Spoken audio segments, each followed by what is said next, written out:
نو دې دپاره کوو چې د دنیا د زمونږ دپاره هم او د دنیا د مسلمانانو دپاره یو نصیحت وي که نه چې نو داسې یو واقع د مخې ته شته چې دا زمونږ لیدونکي کتونکي اورېدونکي ترې نه یو عبرت واخلي. یاره زما مخکې خو داسې څه واقعه نه ده شوې او زموږ پلارانو سره شوې ده. شهیدان میدان روح کې داسې قبرونه یې به ویستل، اواره ځمکه به ولاندې به شهید راووتو، نو بیا به هغه ځای به یې پرېغوستو، بل ځای کې به یې شروع کړه.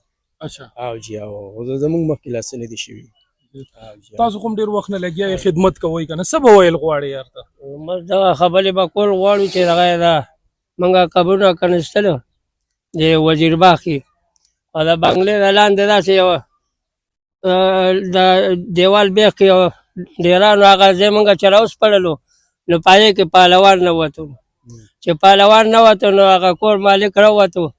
وایي چې وروره مې وي دا بیا هر کال یې راکنستی کېږي او دا پهلوان پکې روځي. نو مې ظالمه دا خو به دې لږه دغه کړی و، دې باندې به دې قبر جوړ کړی و او د الله نه به یېرېدلی، دې باندې به یې دا